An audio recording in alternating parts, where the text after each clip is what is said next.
अच्छा सर, ये global talent ही हमने एक कैटेगरी सुनी है। लोगों का सेकंड होम भी कहलाता है। इसके अंदर आइल्स नहीं है, कोई लोग भागते हैं आइल्स से। ज़बरदस्त। तो यहाँ पर लोग ज़्यादा जाना चाहते हैं एक अरसे दराज से। You are one of them, हाँ, one of basically. them। तो मैं फर्स्ट हूँ और मैंने पहले किया है।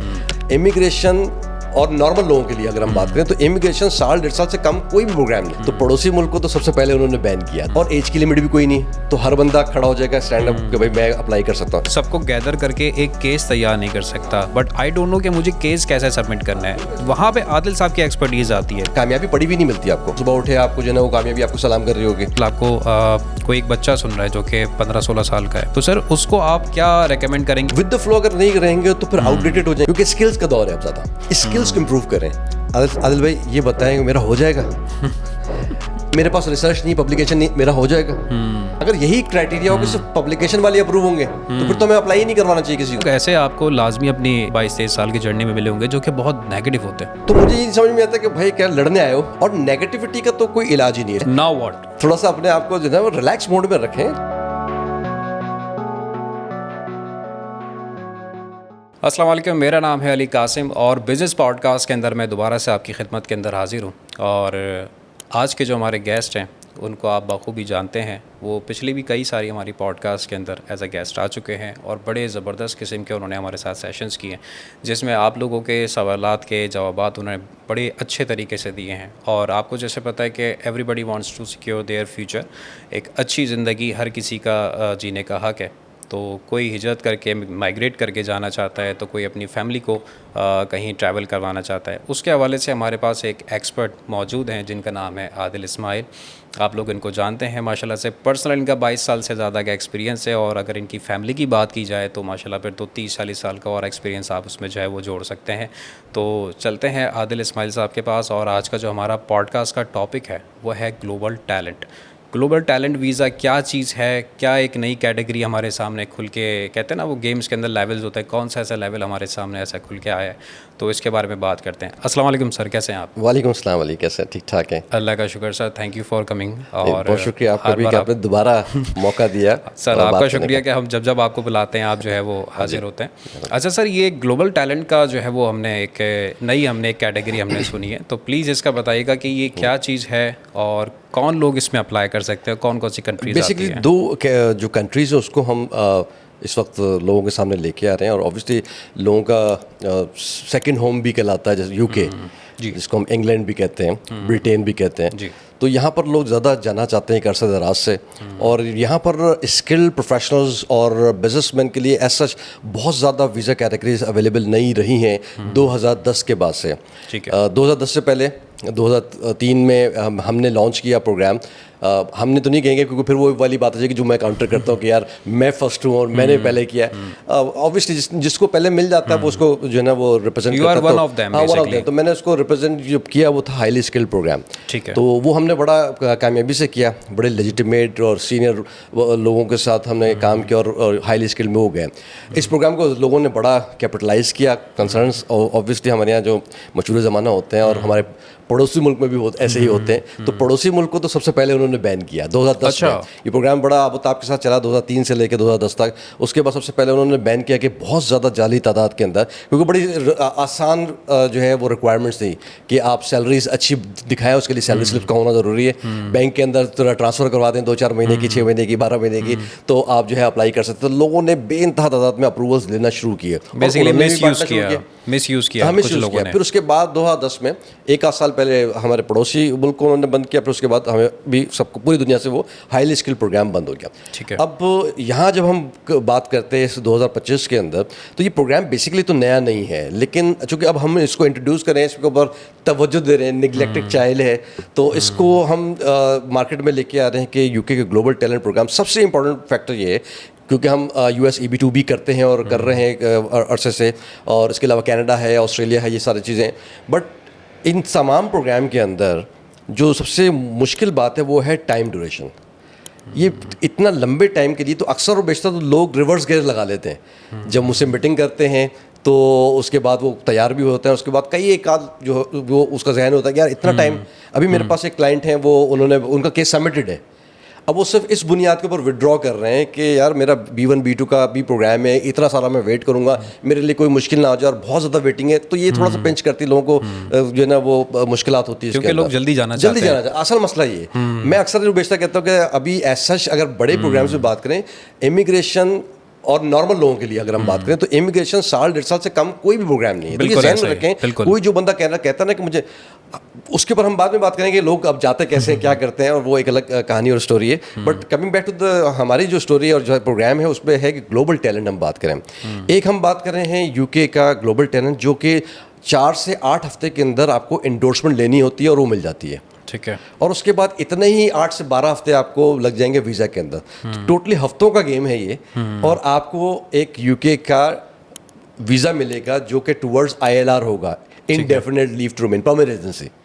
और उसके बाद आप ऑब्वियसली 6-7 साल के बाद आप सिटीजनशिप भी अप्लाई कर सकते हैं। ज़बरदस्त। तो इससे अच्छा प्रोग्राम जो है वो कोई हो नहीं सकता अगर कोई करे।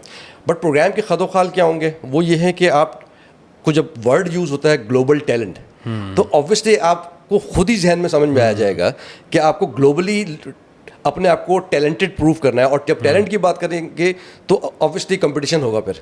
बिल्कुल ऐसे तो बहुत कॉम्पिटिटिव मार्केट आपकी हो जाएगी, क्योंकि आपको अब उस सेट क्राइटेरिया क्या है कि पहले तो उन्होंने कुछ सेक्टर्स बांध दिए कि किन सेक्टर्स में से हम ढूंढेंगे। ये हम बात करें यूके की, फिर हम बात करेंगे ऑस्ट्रेलिया के ग्लोबल टैलेंट के हवाले से। तो ये 2 प्रोग्राम हैं जो मार्केट में इस वक्त हम लॉन्च कर रहे हैं।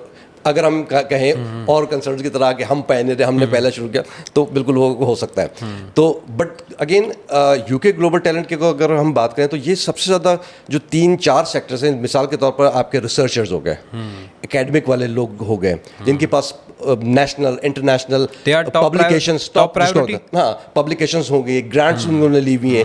तो ये बहुत ज़्यादा है, तमाम PhDs को इस पे ऊपर सोचना चाहिए, देखना चाहिए। फिर उसके बाद आके टैक वाले। अब टैक की तो बहुत बड़ी बाउंड्री है। टैक में मुख्तलिफ है, साइबर सिक्योरिटी से लेकर AI से लेकर IT से लेकर बहुत सारे आपके। तो ये क्या आपके पास सेक्टर हो गया। फिर उसके बाद आप देखेंगे कि ना आपका आर्ट्स एंड कल्चर जो है, जिसमें आपके सारे मीडिया के लोग आ जाते हैं, जिसमें producer, actor, director, film stars, singers. फिर आप और आगे चले जैसे आर्किटेक्चर्स हो गए, मजीद आगे उसमें कल्चर्स के अंदर भी आ जाएं या आर्किटेक्चर्स के अंदर आ जाएं। फिर आगे चले तो स्पोर्ट्समैन हैं, एथलीट्स हैं, ये सारे लोग आ सकते हैं जिन्होंने कुछ अच्छा काम किया हुआ है। ऐसे नहीं कि बस मैं स्पोर्ट्समैन हूँ और मुझे जो है ग्लोबल टैलेंट अप्लाई किया। आप स्पोर्ट्समैन तो हैं, लेकिन आपने किया क्या है, आपकी रिकॉग्निशन क्या है, वो आपने प्रूव करनी है थ्रू द एविडेंसेस जो आप उनको देंगे, और वो आपको इंडोर्स करेंगे, देन आप वीज़ा फाइल कर सकते हैं। तो ये 2 स्टेप का प्रोसीजर सिंपल, वेरी सिंपल है। अच्छा, इसके अंदर आइल्स नहीं है, कोई लोग भागते हैं आइल्स से। ज़बरदस्त। टाइमलाइन हमने बता दिया कि सबसे कम टाइम है, और एज की लिमिट भी कोई नहीं, चाहे जितना यंग है, चाहे जितना मतलब 40-50 प्लस जो है, हाँ, उनके लिए भी सेम रिक्वायरमेंट है। नॉर्मली ये होता है कि जब आप 50-55 प्लस के ऊपर जब बात कर रहे होते हैं तो ये कर सकते हैं, बट उनको प्रूव करना पड़ेगा कि एक्सेप्शनली आप कम्युनिटी के लिए क्या फायदेमुंद है, व्हाट दे हैव डन, और आगे जाके आप क्या और कर आगे सकते क्या, हैं। क्योंकि अब तो आप रिटायरमेंट पोजीशन में ना, लेकिन अगर आप कम्युनिटी को या उस मुल्क को कोई ऐसा फायदा पहुंचा सकते हैं, जैसे आप बोलेंगे डॉक्टर कदीर खान, अब एज तो ज़्यादा लेकिन फायदा तो पहुंचा सकते थे। फॉर एग्जाम्पल जैसे कोई स्पोर्ट्समैन था, अब वो रिटायर हो गया, अब वो वहाँ पे आके कोच कर सकता है, एकेडमीज खोल सकता है और उसमें ट्रेन कर सकता है। तो इस तरह की चीज़ें जो हैं वो हो सकती हैं। तो ये जो 2-3 जो सेक्टर मैंने आपको बताएं कि ये सेक्टर्स जो हैं वो बड़े इंपॉर्टेंट हैं। इनकी बॉडीज़ हैं जो मिसाल के तौर पर टेक की बात करें तो टेक नेशन के नाम से, ठीक है ना। और इसी तरीके से एकेडमिक की हम बात करें तो ब्रिटिश एकेडमी ऑफ रॉयल के नाम से इनकी एक बॉडी है। और इसी तरीके से अगर हम बात करें कि आर्ट्स एंड कल्चर के तो आर्ट काउंसिल ऑफ इंग्लैंड मौजूद है। ये ऐसी बॉडी जो इंडोर्स करती हैं आपको। तो अब करना क्या, कैसे अप्लाई करना है, सवाल ये होगा, क्योंकि रिक्वायरमेंट हमने बता दी कि आइल्स नहीं है, तो हर बंदा खड़ा हो जाएगा स्टैंड अप कि भाई मैं अप्लाई कर सकता हूँ, एक हो गया। एज लिमिट नहीं है, तब भी आप कहेंगे। Proof of fund as such नहीं है, तो भी आपको कोई मसला नहीं है। एज की भी लिमिट की हमने बात खत्म कर दी। तो आप अप्लाई सब तो नहीं करेंगे, सबके लिए इनविटेशन ज़रूरी है, लेकिन सबके लिए ये करना ज़रूरी है कि आपको अपनी पोर्टफोलियो पे काम करना, या तो आपके पास हों, रिकॉग्निशंस हैं, पब्लिकेशंस हो गई, आर्टिकल्स आपने लिखे हुए हैं, कहीं आपने जज आप बने थे, कहीं आपको बहुत बड़ी बड़ी प्रमोशंस मिली हैं, सैलरीज का बहुत ह्यूज ग्रो आपको जो है ना रेम्युनरेशन आपको मिला है। ये सारी एक्सेप्शनल उसके अंदर आता है। क्योंकि लोग सवाल ये करते हैं कि नहीं हमारे पास तो पब्लिकेशन नहीं, हम क्यों अप्लाई करें, ये मेरे पास नोबेल प्राइज़ नहीं है तो मैं तो नहीं इसमें जा सकता। तो पहली बात है कि जिसके पास नोबेल प्राइज़ है उसको तो एंडोर्समेंट लेने की भी जरूरत नहीं पड़ेगी, इतना उनके लिए एक वेवर है वो। बिल्कुल। लेकिन जो मैं और आप अगर अप्लाई कर रहे हैं तो उसके अंदर आपको थोड़ा सा आउटस्टैंड तो करना पड़ेगा। बिल्कुल उसके लिए ऐसे ही। एविडेंसेस क्रिएट करने पड़ेंगे जिसके पास नहीं है, खासतौर पर नई वालों के ऊपर हम बात करेंगे। जिनके पास है वो तो आएंगे, उनका प्रोसीजर हमने बता दिया कि एंडोर्समेंट अप्लाई होगा एंड देन हम वीज़ा के लिए फाइल करेंगे जब एंडोर्समेंट आपको मिल जाएगा 6-8 हफ्ते के अंदर। जिनके पास नहीं है और वो अच्छी है कि मिसाल के तौर पर एक इंजीनियर है, 20-30 साल का उसके पास एक्सपीरियंस है, उसको अपनी कंपनी से काफ़ी सारे अचीवमेंट्स या इम्प्रूवमेंट्स या इंक्रीमेंट्स वगैरह भी मिले हुए हैं, उसने कुछ प्रोजेक्ट्स के ऊपर भी काम किया हुआ है। अब इन सबसे उनको लेटर ऑफ रिकमेंडेशंस, रेफरेंसेस लेने की ज़रूरत होगी अपने फिर उसके ऑन टॉप ऑफ इट आप जो एसओपी बनाएंगे, जो कवर लेटर होता है वो इतना स्ट्रांग हो कि आप उसको पिच करेंगे कि भाई मेरे आने से फ़ायदा क्या होगा, यूके को क्या फ़ायदा आपको बुलाने से, आपकी एक्सपर्टीज उसके अंदर क्या आप करेंगे। तो ये सारी चीज़ें भी आपके केस डेवलप करने में काम आएगा। इसके अंदर 2 कैटेगरीज होती है। एक आपको फॉर एग्जाम्पल आपके पास बहुत बड़ा एक्सपीरियंस है और आपके पास अचीवमेंट है तो आप अप्लाई करते हैं प्रोफेशनल टैलेंट के ऊपर, मिसाल के एक्सेप्शनल टैलेंट के ऊपर आप करते हैं। अदरवाइज आप कहते हैं कि मैं प्रॉमिसिंग लीडर हूँ, एक लीडर के तौर पर अप्लाई कर सकते हैं और एक होता है प्रॉमिसिंग लीडर। तो मैक्सिमम लोग ऐसे भी हैं जो यंगस्टर्स हैं खास तौर पर, वो प्रॉमिसिंग लीडर के ऊपर अप्लाई कर लेंगे। सेम एज पॉलिटिशियंस से नहीं, मिसाल के तौर पर कि जैसे मैंने कहा कि अभी वो यंग है, 4-5 साल 8 साल का एक्सपीरियंस है, 6 साल का एक्सपीरियंस है, 4 साल का एक्सपीरियंस, लेकिन उसकी ग्रोथ अच्छी है, उसने अच्छी सर्टिफिकेशंस, अच्छी ट्रेनिंग्स, अच्छे जो है वो पब्लिक अपीयरेंस की हुई है, कम टाइम में अच्छे पब्लिक अपीयरेंस की। तो ये अब एक हो जाएगा कि प्रॉमिसिंग लीडर है, ये लीडर बनने की सलाहियत है। एक वो है जो बन चुका है अच्छे एक्सपीरियंस के साथ और उसने बहुत सारी चीज़ें अचीव कर चुका है। तो ये 2 कैटेगरीज में हम जो है वो अप्लाई करते हैं ग्लोबल टैलेंट वीज़ा। और इससे हमें ये पता चलता है कि ना अगर थोड़ी सी एफर्ट की जाए तो इस प्रोग्राम के अंदर आप एंडोर्समेंट ले सकते हैं, क्योंकि हमने अब सक्सेस देखना भी शुरू कर दी है और हम काफ़ी सारी चीज़ों पर काम कर रहे हैं। जो मोस्ट इंपॉर्टेंट पार्ट ये है कि जहाँ आपको लगता है कि मेरे पास ये चीज़ें नहीं हैं, तो मुझ जैसे और कंसल्टेंट्स या जो एक्सपर्ट है इस फील्ड के अंदर जिन्होंने वक्त लगाया, काम किया है, वो फिर आपको रिसोर्स प्रोवाइड करेंगे लेजिटिमेटली कि आप किस तरीके से, मिसाल के तौर पर आपको मुख्तलिफ जगह पर अपनी पब्लिकेशंस करनी है, ये करवानी है, आपका केस कैसे तैयार करना है, आप तैयार करें, प्रोफाइल बिल्डिंग करें, इंस्टेड ऑफ अभी पूछते कहते रहें मेरा तो होगा नहीं, मैं तो मेरे पास प्रोफाइल, भाई प्रोफाइल पहले इवैल्यूएट कराएं। अगर उसमें जाने आप कंडीशनली पहले अपने आप को देखें कि मैं कंडीशनली भी अगर एलिजिबल हूं तो मुझे वक्त लाना पड़ेगा, महीना 2 महीना 3 महीने, क्योंकि प्रोग्राम का टाइम तो बहुत कम है। महीने 2 महीने 3 महीने के अंदर तो आपको वीज़ा मिलना है। तो इससे ज़्यादा बेहतर नहीं है कि आप EB2 में 18 महीने बैठ रहे हैं, 24 महीने बैठ रहे हैं, तो आप अपनी प्रोफाइल पर काम कर लें। 2 महीने 3 महीने भी अगर लगाते हैं, एविडेंसेस कलेक्ट करते हैं एंड देन अप्लाई कर देते हैं, तो आपके चांसेस बहुत ब्राइट होंगे, क्योंकि आप मुख्तलिफ नेशनल चैनल्स हो गए, नेशनल प्लेटफॉर्म्स होंगे, ब्लॉग्स हो गए, आर्टिकलशिप्स हो गए, ये सब चीज़ें हो सकती हैं अगर प्रॉपरली तरतीब के साथ की जाए और अपने आप को मनवाया जाए, गाइडेंस अगर अच्छी अगर गाइडेंस हो। तो हम वो हम प्रोफाइल बिल्डिंग के ऊपर हम बात करेंगे कि हम किसी को ये नहीं कहेंगे जाली बना के ले आओ। आप अपने प्रोफाइल, जैसे आप विजिटर वीज़ा को कैसे कहते हैं सारे ट्रैवल एजेंट और टूरिस्ट कि अपनी प्रोफाइल पे काम करो, तो आपके प्रोफाइल पे काम करना पड़ेगा। आपको प्रोफाइल पे काम करें अगर आपको कहीं लगता है, लेकिन ऑन बोर्ड करें टीचर को, एक अच्छे उस्ताद को, अच्छे कंसल्टेंट को, अच्छे लॉयर, जो आपको सही गाइडेंस देते हैं। हमारे यहाँ ये फुकदान है, हम सिर्फ कंसल्टेंट को समझते हैं कि वीज़ा बेचने वाला है। बिल्कुल ऐसा ही है, जिसको हम एजेंट को कहते हैं वो वीज़ा दो और मैं चले जाऊँ। ऐसा नहीं होता। आप कंसल्टेशन गाइडेंस के लिए लेते हैं कि प्रॉपर गाइडेंस, जिसके पास एक्सपीरियंस है, जिसका खुद का पोर्टफोलियो भी है,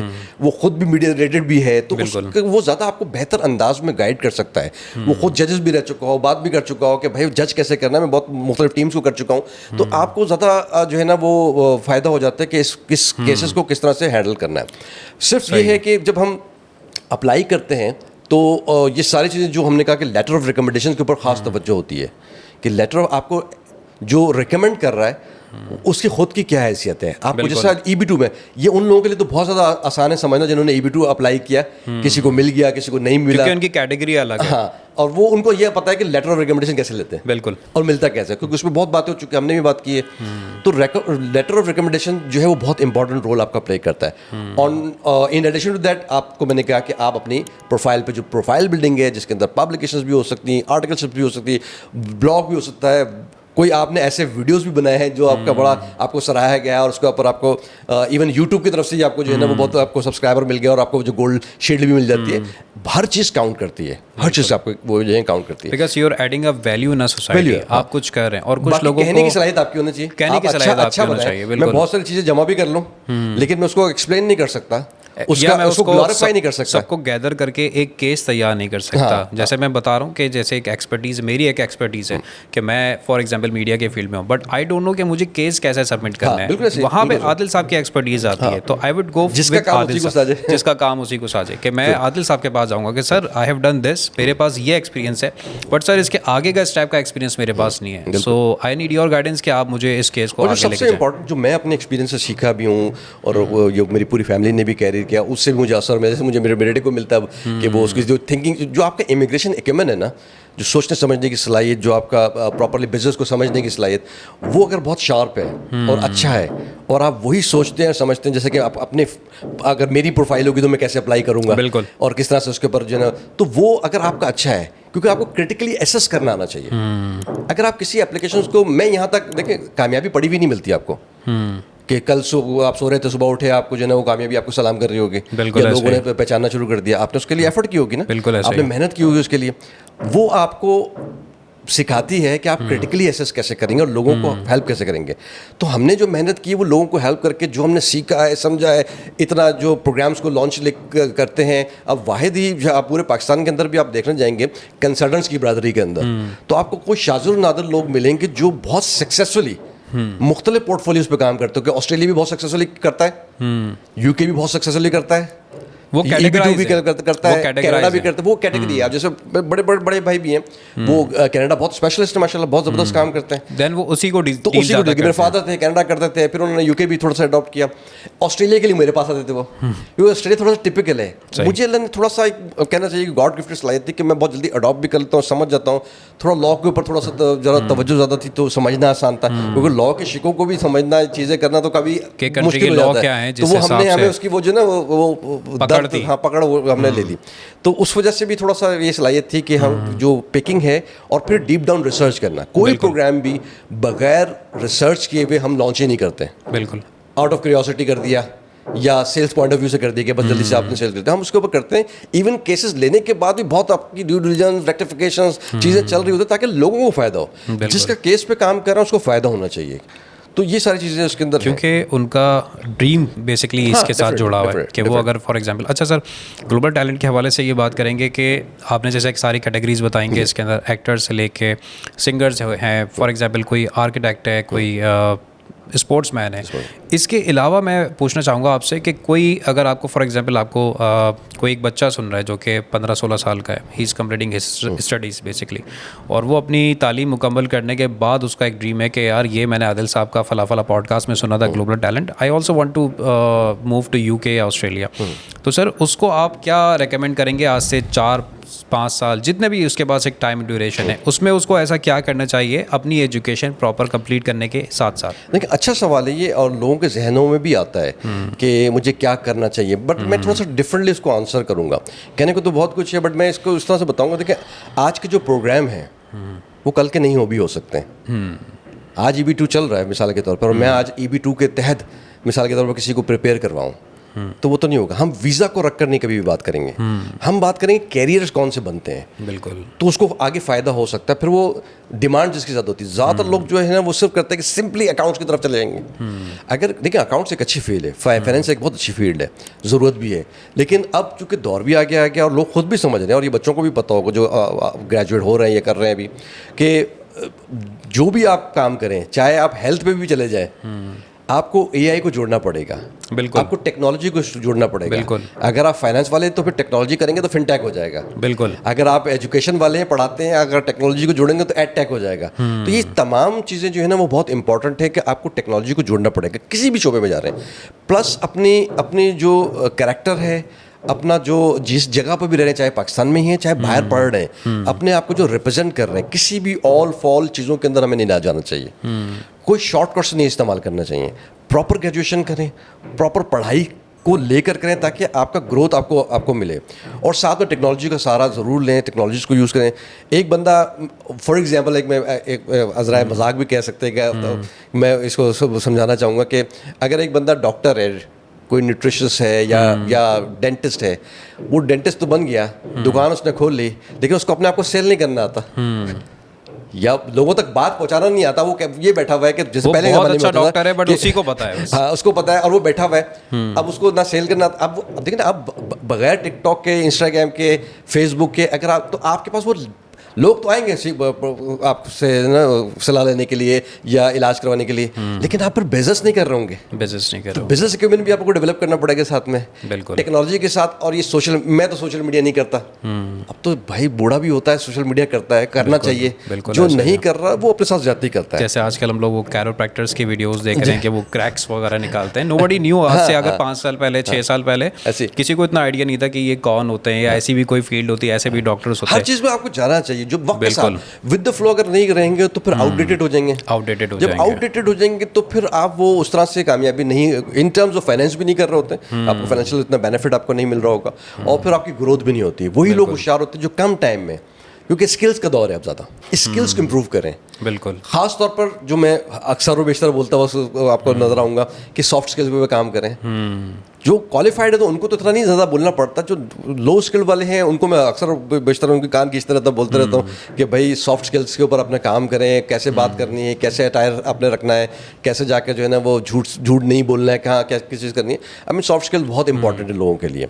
और इंट्रोड्यूस अपने आप को कैसे कराना है, लाइन में लग नहीं सकते हम लोग तो ये सारी चीज़ें जो है ना वो हमारी बड़ी काउंट होती है। फिर हम कहते हैं हम पाकिस्तानी ऐसे, मतलब हर पाकिस्तानी दूसरे पाकिस्तानी को, तो हम, हमारी तो ये कल्चर है ना, हम कह रहे हैं यार पाकिस्तानी बड़े ये हैं, पाकिस्तान तो बड़े होते हैं, लेकिन हमारा अपना कंट्रीब्यूशन नहीं है। तो ग्लोबल टैलेंट में भी, प्रोग्राम के अंदर भी अगर आप बात करें तो यही सारी चीज़ें हैं कि भाई आपका कंट्रीब्यूशन हमारे मुल्क के लिए क्या फ़ायदा होगा। आप ठीक है पाकिस्तान से पढ़ के आए, आप स्वीडन से पढ़ के आए, आप फिनलैंड से पढ़ के आए, आप किसी और कंट्री से आप पढ़ कर आए, नाउ व्हाट, हाँ अब आप मेरे लिए क्या कर सकते हैं। बिल्कुल बिल्कुल। What is the benefit of UK, आप यूके का बताएं। इसी तरीके से ऑस्ट्रेलिया की बात करें, ये प्रोग्राम भी ग्लोबल टैलेंट है, 858 वीज़ा है, ये भी कोई लोग नहीं कर रहे। हमने इसको किया, हमने इसको बताया कि भाई ये तो सीक्रेटली हिडन एक प्रोग्राम है, और वो PR बांट रहा है। South Australia number 1 liveable city रहा है एडिलेड। तो अब आप सोचें कि लोग कहते हैं कि वहाँ कौन जाएगा, शायद गाँव है, नहीं, नंबर 1 लिवेबल सिटी है। अभी भी गूगल करें आपको बताएगा वो। तो वो आपके लिए, आपको तो अपनी फैमिली को रेस करना है ना, लोग फैमिली की ही सिक्योरिटी के लिए जाते हैं। बिल्कुल ऐसा ही है। तो ऐसी अगर सिटी आपको, स्टेट आपको कर रहा है, फिर आप 2 साल 3 साल के बाद आप अलाउड हैं, जहाँ जाना चाहे आप चले, सारी जिंदगी थोड़ी बांध के रखेंगे स्टेट। बिल्कुल है ऐसा तो ही है। ऑस्ट्रेलिया ही ना, और साउथ ऑस्ट्रेलिया कोई अलग मुल्क तो नहीं है। तो कुछ कंडीशंस होती हैं, कंडीशंस को फॉलो करना सीखना चाहिए, बजाय इसके कि हम आर्गूमेंट्स मानते रहें। ना मिलने से मिलना तो बेहतर है ना। बिल्कुल। या आप कहने नहीं मैं वहाँ नहीं जाऊँगा, बिल्कुल। आपको मिलना था वो और मिल रहा था, अब मैं वहाँ नहीं जाऊँगा, तो आप ज़ाया कर देंगे किसी को और के इंतजार के। वो मुझे अच्छी लग रही थी, उसके इंतजार में आप बैठे रहे तो दूसरी वाली भी गई। तो ये वाला काम नहीं होना चाहिए। बिल्कुल ऐसा ही है। अच्छा सर, आपकी इसी बात से आदिल साहब मैं एक और सवाल जोड़ूंगा, जो कि आपकी फील्ड में काफ़ी ऐसा जो है वो होता होगा, आपने देखा होगा, आपका माशाल्लाह के बड़ा एक्सपीरियंस है।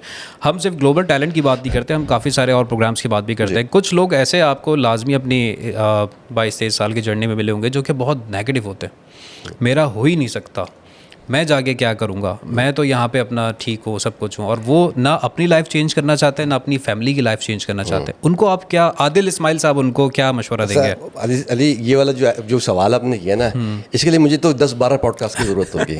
ये 22-23 साल का एक शॉर्ट के अंदर आप क्या बताना चाहेंगे? न्यूमरस एग्जाम्पल्स रोजाना होती हैं। मैं थोड़ा बहुत कुछ आपको एग्जाम्पल्स के साथ आपको बताऊँ जो मेरे रोज़मर्रा के मुशाहिदात में आती रहती हैं। वैसे होता है, कुछ मेरे पास लोग आते हैं, आई डोंट नो वो देखें या नहीं देखें, या अपने आप को अगर कुछ थोड़ा बहुत रेक्टिफाई भी कर सकें। आई थिंक शायद सुन भी रहे हो। कोई भी ऐसे होते हैं। एक तो मुझे ये अंदाज़ा नहीं होता कि लोग साइकोलॉजिकली इतना ज़्यादा डिप्रेस होके क्यों आते हैं। बिल्कुल। अब आप उनसे बात करें ना, वो बिल्कुल ऐसे सुन बैठे हैं और सीरियस हैं। अब मेरा थोड़ा सा स्टाइल है, मैं थोड़ा सा जो है ना लाइटर मोड में भी बात करता हूँ लोगों से, तो मुझे ये समझ में आता है कि भाई क्या लड़ने आए हो, थोड़ा सा अपने आप को जो है वो रिलैक्स मोड में रखें। चीज़ें बात करने आए हैं तो वो बहुत सीरियस ऐसे करके देख रहे होंगे, और जो है ना वो शक की निगाह से भी कर रहे होते हैं। तो अपनी एक तो ड्यू डिलिजेंस करके आए। ठीक है, मुझे तो बार बार खोल के बताने की जरूरत नहीं कि आदिल इस्माइल कौन है, क्या है, मैं ये बैठ के बताते रहूँ लोगों को। ये आपका काम है, आप डॉक्टर के ऊपर रिसर्च करके आ जाएं और फिर उससे इलाज करना नहीं करना। एक बिल्कुल। और नेगेटिविटी का तो कोई इलाज ही नहीं है। सबसे पहला मेरा काम होता है काउंसलिंग के अंदर पॉजिटिव अप्रोच देना। आप पॉजिटिव रहें कि मेरा काम हो सकता है, क्योंकि अभी मैं एक मिसाल देता हूँ। मेरा एक क्लाइंट है, वो सुनेंगे भी शायद, वो US के अंदर है। ठीक है, लड़के अभी मास्टर्स कंप्लीट कर रहा है वो US के अंदर। मेरी मुलाकात है, वो मुझे पुराना भी शायद जानते हैं और वो करते हैं, बड़ा अच्छे फ़ैन टाइप पे है मेरे क्लाइंट वो। अब वो मुझसे कोई 4 या 5 बिल्डिंग ले चुके हैं, मतलब 4-5 बिल्डिंग ऐसे कि 2 फिजिकल ऑनलाइन मुझसे ले चुके हैं और 2-3 मरतबा क्यों मेरा नंबर सबके पास जाता नंबर, तो मुझसे एक ही बात पूछे, आदिल भाई ये बताएं मेरा हो जाएगा। अब मैं उनको बता दिया नहीं मेरे पास रिसर्च नहीं, पब्लिकेशन नहीं, मेरा हो जाएगा। मैंने कहा मेरे पास एग्जांपल्स भी मौजूद हैं दुनिया के पास है, मेरे पास सिर्फ नहीं है, दुनिया के पास है। BCom MBA वाला अभी आप चले जाएं, हमारे पास एक क्लाइंट है विदाउट ब्लर, मतलब उन्होंने कुछ वो भी नहीं किया, वो अप्रूव है 3 से 4 महीने EB2 में, सिर्फ क्या है BCom MBA। डिपेंडिंग ऑन आपका प्रपोजल कितना अच्छा बनता है, हार्ड ऑफ द पिटिशन होता है वो भाई, गारंटी आदिल इस्माइल साहब और थोड़ी वैसे दे भी नहीं सकते दे हैं। रहे। तो अगर यही क्राइटेरिया हो कि सिर्फ पब्लिकेशन वाले अप्रूव होंगे तो फिर तो हमें अप्लाई ही नहीं करवाना चाहिए किसी को, फिर तो फ्रॉड के ज़िम्मे में आ जाएगा ना, फिर तो किसी को भी। तो वो जो है ना वो मुझसे बार बार पूछे जाए। तो जब आपको या तो एक्सपर्ट के पास ना जाओ ना, अगर वो कह रहा है और आपको ये ज़रूर पता है, क्योंकि अब हमें थोड़ा सा मुश्किल भी इसलिए पेश आती है मुझ जैसे कंसर्न को भी, और मैं और भी जितने लेजिटिमेट कंसर्न काम कर रहे हैं उनको ये होती है कि मार्केट में 80-90% तो लोग फ्रॉड है या सॉफ्ट स्कैम करते हैं। क्योंकि ये भी अब समझाने की हो जरूरत सकता है आदिल साहब कि वो ये चीज़ ही माइंड में रख के आते हो कि यार I have been through a lot, मैंने बहुत वो ये सुना कहते है। हैं सेल्स कर रहा है। हाँ, मैं सेल्स कर रहा अपना है। मिजाज भी बता रहा हूँ, देखिए अल्टीमेटली तो सेल्स ही होगा ना। या तो आप भाई कोई वेलफेयर चला रहे हो, कोई चैरिटी आपकी चैरिटी होगी कि आप भाई वो इंसार बरनी है तो यूं है, तो आप जो है लोगों को मदद करते हैं। हाँ, मैंने अभी ये भी देखा है, क्योंकि ये मुझसे बहुत लोग लेते हैं, इंस्पिरेशन भी लेते हैं, चीज़ें लेते हैं। मैंने मार्केट में देखा खासतौर पर ट्रैवल एजेंट वाले, क्योंकि उनको पता है कि हमारा ताल्लुक नहीं इमिग्रेशन वालों से। तो मैं जब ये मीडिया पे आके बात की कि लोगों को खासतौर पर इस बात पे मैंने उजागर किया कि भाई झूठ पे नहीं काम करो, सच पे काम करें, हलाल की तरफ आए, चीज़ें ये सारी बातें। तो अब उसके अंदर भी लोग जो है ना वो इस तासुर को ले आते हैं कि कई लोगों को मैं देखता हूँ ये करते हुए कि अब उनका ये इंप्रेशन ये है कि बस मुझे वली मान लो। मैंने कभी नहीं कहा ये ना, मैं कहने की कोशिश करता हूँ एक सिंपल सा फॉर्मूला है, आपको इतना बड़ा चढ़ा के नहीं कि करना कि मुझे आप जो है ना वो एक दरवेश के तौर पर, मैं ऐसे आपको एग्जांपल आपको बता सकता हूँ और वो है मार्केट में काम कर रहे हैं कि दरवेश मैं तो फ्री में कर देता हूँ या मैं ऐसे कहीं नहीं हो सकता, यहाँ पे हो सकता है। अगर कोई दरवेश है या कोई ऐसे वीजा आपके तो आप कदमों ट्रैवल में। वाले काम में लोगों के वीजा दिलवा रहे हैं। अच्छा वीजा कौन सा? Tourist visa. बड़ी हैरत की बात है। और टूरिस्ट वीजा के ऊपर दावत क्या होता है ना, हम तबलीग में दावत दे रहे हैं। अब दावत क्या दे रहे हैं? विजिटर वीजा ले लो, तुम्हारी जिंदगी बन जाएगी। अच्छा मुझे ये बात हजम नहीं होती नॉर्मली। देखिए कोई लेजिट में क्वालिफाइड कंसर्न जो लीगली काम करता है उसको ये बात नहीं हजम होती है। मैंने टिकटॉक पे एक वीडियो रेस की थी क्योंकि मुझे पता टिकटॉक की ऑडियंस बहुत डिफरेंट है और उनकी मैंने सिर्फ ये सेमी स्किल और लोअर स्किल वालों के लिए बात की। मेरा हालांकि उनके साथ कोई ताल्लुक भी नहीं है, ना मेरा वो टारगेट है, ना मैं उनको केस को उनको काम ज़्यादा करता हूँ। तो बताने के मकसद है, अभी देखिए ना, अभी इंटीरियर मिनिस्टर ने ये अनाउंस किया है कि ना जो डिपोर्ट होकर आएगा 5 साल के लिए तो वैसे ही ब्लॉक होगा पासपोर्ट, लीगैलिटीज अलग फेस होगा। अभी कितना इंप्लीमेंट होता है नहीं होता, और ऑब्वियसली हमारे इदारे फिर उसको आड़े हाथों भी लेंगे कि भाई आप गलत काम करो, पाकिस्तान का नाम खराब हो रहा है। अब लोगों को अब मैं कहता हूँ अली बस तुम वीज़ा लगाओ जो कि टूरिस्ट के नाम पर होगा कि आपने ट्रैवल करना है टूरिज्म के लिए, आप अपना पैसा कुछ दिखाएंगे और आप वहाँ काम नहीं कर सकते। हाँ बिल्कुल आप काम नहीं करते।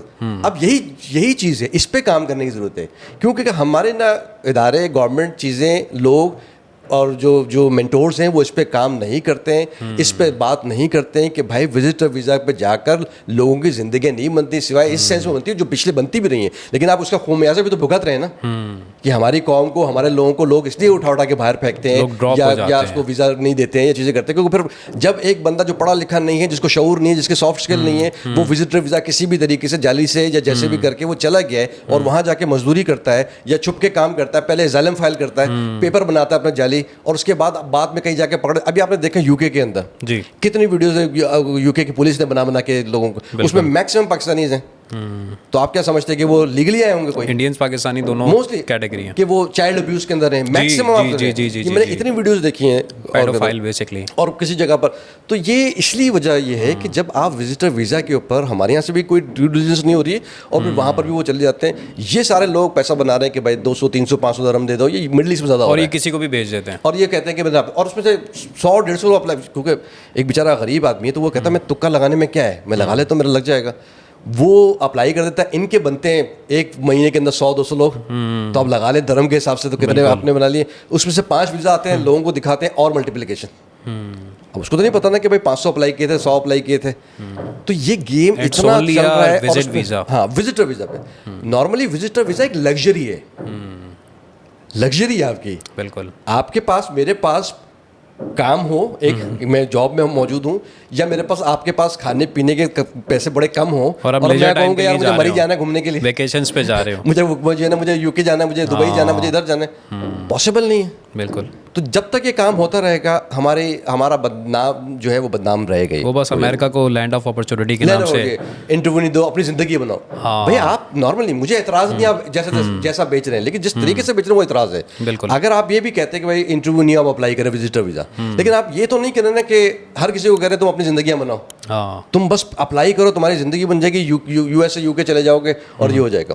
तो दिस काइंड ऑफ थिंग्स जो लोग जो है इस पे कैपिटलाइज कर रहे होते हैं, और मैं अक्सर और बेशतर जब मुझे टाइम मिलता है मैं काउंटर करने की कोशिश करता रहता हूँ। अच्छा आदिल साहब, वापस आते हैं back to the main topic, global talent visa. और इसमें हमारे पास यूके और ऑस्ट्रेलिया के 2 कंट्रीज़ के हमारे पास मेजर ऑप्शंस हैं। तो इसमें आप एक मैसेज क्या देना चाहेंगे? और मैं अपनी जैसे ऑडियंस को भी चाहूँगा कि वो अगर अप्लाई करते हैं, जैसे फॉर एग्जांपल मैं सुपीरियर कंसल्टिंग की सारी डिटेल्स डिस्क्रिप्शन के अंदर ऐड कर दूँगा, बट आप किन लोगों को, आदिल साहब किन लोगों को प्रेफर करते हैं कि उनको बस ये पॉडकास्ट ख़त्म होने के फ़ौरन बाद इस पे वर्किंग स्टार्ट करनी चाहिए और अप्लाई करना चाहिए? सबसे पहले तो मैं ये कहूँगा कि जब भी कोई नया प्रोग्राम आता है मार्केट में आए, या चाहे वो निगलेक्टेड ही होगा, लेकिन चूंकि वो इतना ज़्यादा उसको टच नहीं है, अनटच है भी प्रोग्राम, जब भी वो नया प्रोग्राम आता है उसको ज़रूर अवेल करें। ठीक है।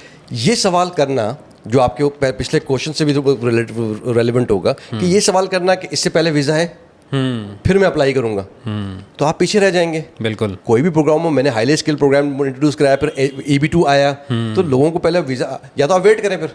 बिल्कुल। जब ये प्रोग्राम चलना शुरू होता है, मार्केट होना शुरू होता है, तो ये सवाल तो ना किया करें लोगों के साथ। कंसल्टेंट की एबिलिटी को देखें, उसके एक्सपीरियंस को देखें, वो पहले मुख्तलिफ प्रोग्राम्स को काम कर चुका, वो सिर्फ एक ही प्रोग्राम पे कनाडा पे तो नहीं लगा हुआ, सिर्फ एक ही प्रोग्राम ऑस्ट्रेलिया पे तो नहीं लगा हुआ, उसकी एबिलिटी है, उसके पास टीम है, उसका नाम है, काम है, तो फिर उसको अप्लाई करना चाहिए। अर्ली बर्ड्स को हमेशा फ़ायदा होता है।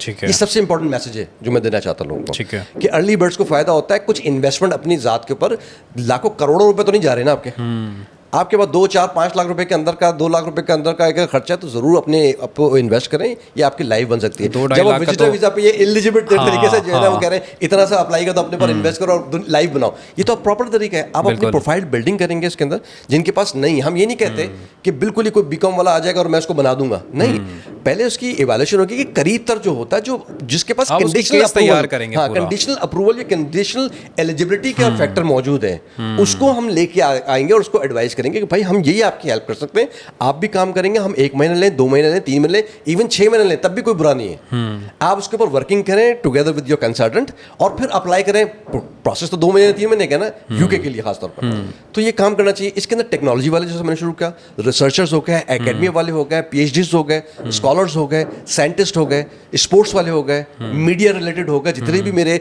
लोग जो मुझे देखते भी हैं या मेरे थ्रू जो भी रेफरेंस आगे पहुंचता भी है, कि जो आपके अच्छे एक्टर्स, डायरेक्टर्स, प्रोड्यूसर्स, सिंगर्स और जितने लोग जो इसके अंदर मीडिया में होते हैं, जिनको अच्छी रिकॉग्निशन मिल चुकी है, मिलती है, मुख्तलिफ प्लेटफॉर्म से मिल जाती है, कुछ रिसालों की सूरत में, अखबार की सूरत में, मैगजीन की सूरत में, उनको अप्लाई ज़रूर करना चाहिए प्रोग्राम, ताकि वो अपने, जिस तरह से गोल्डन वीज़ा यूए का मिलता रहता है, आपने देखा होगा, लोग अप्लाई किया ना, ऐसे लोगों के पास होगा, आप हैरान हो जाएंगे यार इसके पास कैसे, मेरे पास क्यों नहीं है। बिल्कुल ऐसे तो ये क्योंकि वो बनाते हैं अपने प्रोफाइल को, और प्रोफाइल मेकिंग होती है, बनता है, बिल्टअप होता है, वो अप्लाई कर सकते हैं। सिमिलरली अगर हम ऑस्ट्रेलिया में थोड़ा सा और बेहतर हो जाता है कि उसमें एंटरप्रेन्योर्स भी शामिल हैं।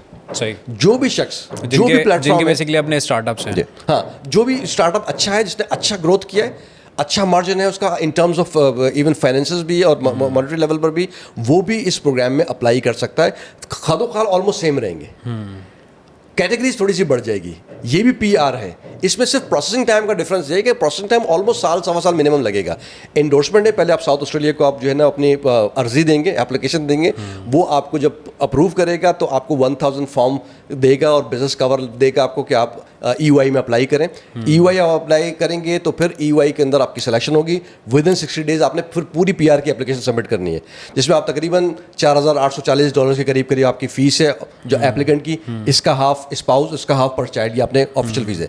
फीसेस ऑस्ट्रेलिया की थोड़ी सी बढ़ जाती है डॉलर के हिसाब से, आप देखें कि आप तकरीबन भी आप 8-10 लाख रुपए अपने फीस की मद में दे रहे होते हैं। तो ये आपने काम करना, ये दोनों प्रोग्राम के लिए। हाँ, ऑस्ट्रेलिया में एक और फ़र्क ये है कि आप आइल्स या पीटी से भाग नहीं सकते, बट वो इतना मिनिमम है कि आप प्राइमरी और सेकेंडरी लेवल का बंदा करता है 4.5 आइल्स।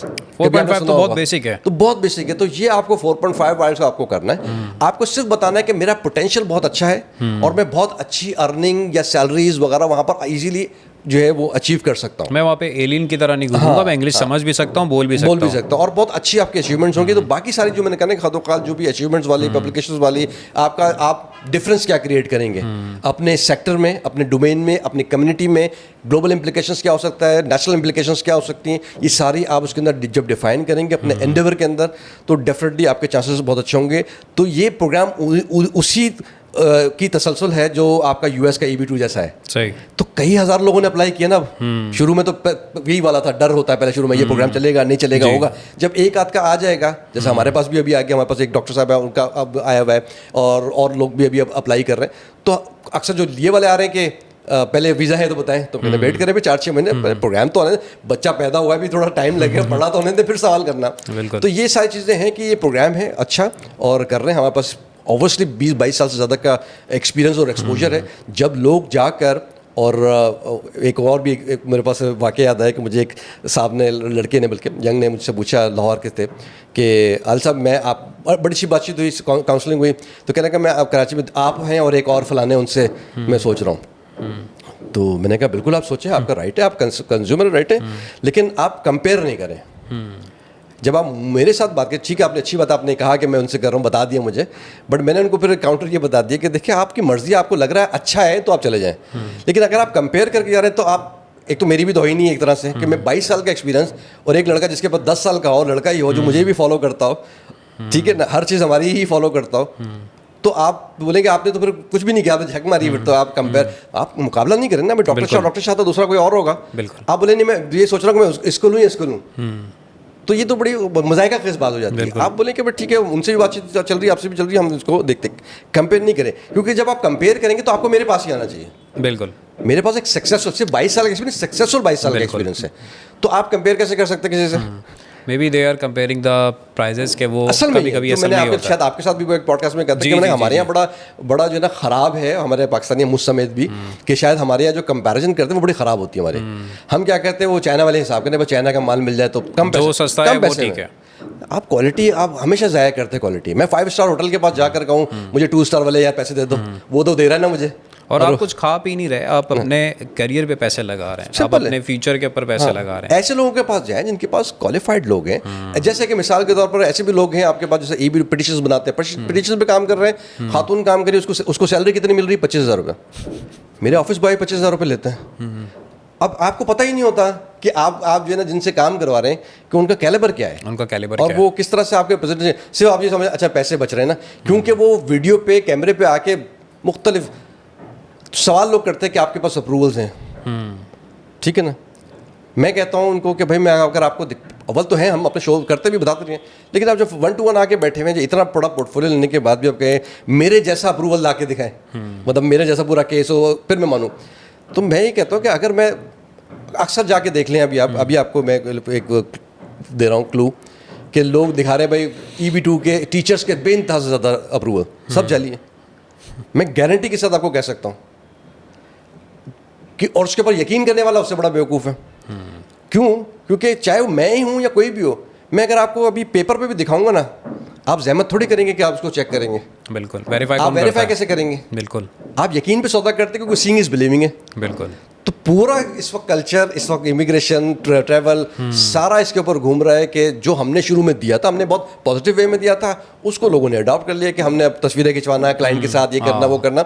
अब वो लोग ये दिखाते, ये देखो वीज़ा, और ये देखो ऑनलाइन जो है ना वो ये आ गया, इस तरह से, ताकि लोग बिलीव करें। वो बिलीव ही का नाम होता है सौदा करना, बिल्कुल, कि बस वो फिर वो आ जाता है मेरा भी करा दो, और देन वो प्राइस कंपैरिजन की तरफ जाते हैं। मैं ये कहता हूँ कि भाई आप capability of the concern check करें ना, उसकी टीम की कैपेबिलिटी आपको चेक करें, या उसका एक्सपीरियंस, उसको बात करने से पता चल जाएगा। आपको देखने की क्या जरूरत है कुछ चीज़ें। बिल्कुल।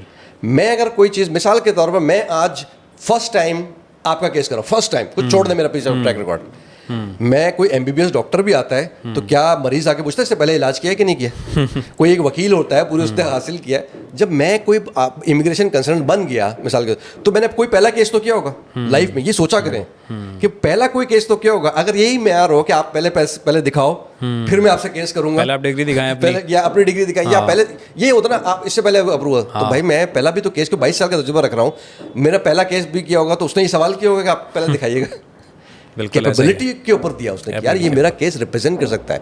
इससे निकलना पड़ेगा कि कंसर्न के बाद वीजाज होते हैं, इससे निकलना पड़ेगा। एक ह्यूमन ट्रस्ट भी एक डेवलप होता है, बात करके आइडिया होता है। तो ये सारी चीज़ें, तो ये सारी चीज़ें रोना हम रोते रहते हैं, बताते भी रहते हैं। और आप जैसे कि ये बुलाते हैं तो इसमें पॉडकास्ट में हम अपनी ये सारी बातें भी कर लेते हैं। But coming back to the lastly कि this program is very good for all talented people, जो लोग समझते हैं, जो लोग बन सकते हैं। एक मैंने बताया कि अगर आप प्रॉमिसिंग लीडर भी हैं, लीडर नहीं भी हैं लेकिन प्रॉमिसिंग लीडर हैं, बन सकते हैं, आपके अंदर वो गट्स हैं और आप वो डॉक्यूमेंटेशन उसके साथ उस हिसाब से कर सकते हैं, this program is for you.